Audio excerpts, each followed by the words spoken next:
Hello everyone, today we're going to look at page 4 of our Earth and Space Science Reference Table H&R diagram.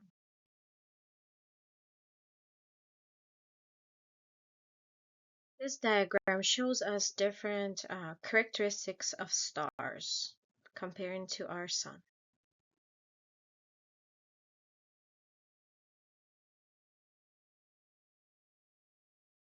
This diagram organizes stars in different categories. Here we see three different categories, actually four. We see white dwarfs on the bottom in blue. We have main sequence stars here in yellow, showing us the life of a star from the beginning it forms, from the time it forms all the way to its death. We have some giants here in orange, and then we have supergiants. Those are different categories that we see on this chart.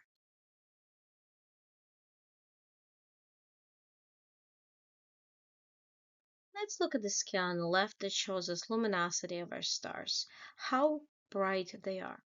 Right here in the middle, we have luminosity of our sun, how bright the sun is. And as we go up in the scale, these stars become brighter and brighter. And we have a scientific notation. For example, 10 to the second is just going to mean that it's 100 times brighter, 10 to the third, 1,000 times brighter, and so on, till we get to the brightest stars that are 1 million times brighter than our sun.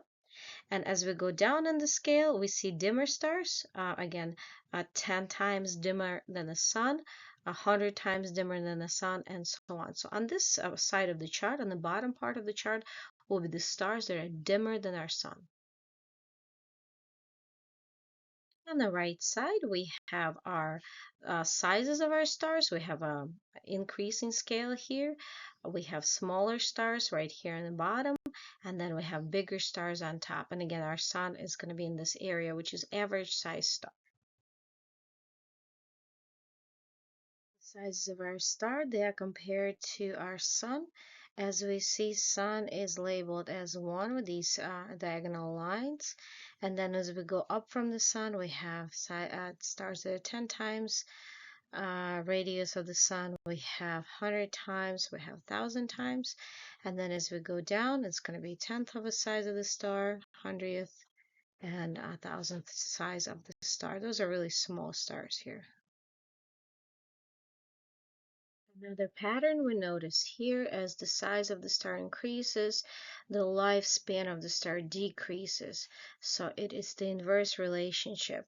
The really big stars we have live only 10 million years, and then as we go down, we have 100 million years here. Then we have 1 billion, and then we get bigger and bigger as we go down the chart. So again, stars that are smaller, and we see the pattern of longer life, as well as the stars that are here in the beginning of the main sequence. Those are young stars, so they're just starting their star life, and they are have a longer lifespan here, lifetime. On the x-axis on the bottom of our chart, we have a temperature of different stars, and it is measured in Kelvin. Kelvin is a unit that measures that used for deep space temperatures, because they could be very big or very, very small comparing to Celsius and Fahrenheit. So we use this unit called Kelvin to measure deep space, or to measure the temperatures in space. We have color on the bottom here, as well as spectral class. So spectral class, stars are organized by their temperatures. Depending on their temperatures, they're going to be in this spectral class. And we just look at page 3, where we have different spectrum lines of different stars, depending on what elements we see in space. So we have cooler stars that are 3,000 Kelvin, and they are this M class or red stars. We have some K class orange stars. We have F and G here, yellow stars about 6,000 Kelvin. We have these white and blue white stars, class A, around 10,000 Kelvin. Then we have O and B. They are very hot stars, and they are blue stars around 3,000 Kelvin. I'm sorry, 30,000 Kelvin. And last but not least, we have some names of these stars. So our sun is right here in the middle, average size star, main sequence star.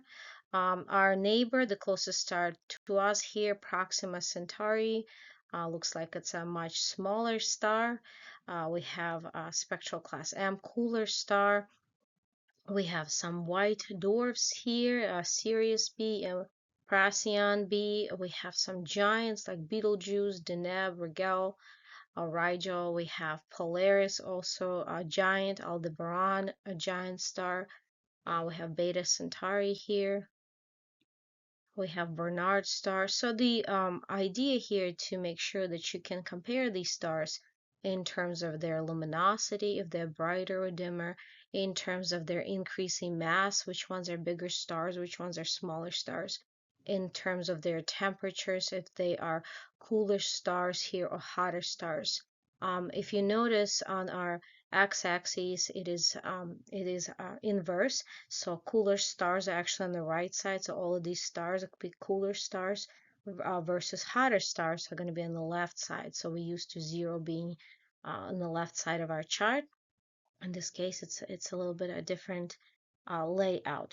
So make sure you can find all these names of the stars. We have wolf stars, Barnard stars, and be able to compare these stars in terms of their sizes, the luminosity, their radius, and their temperatures.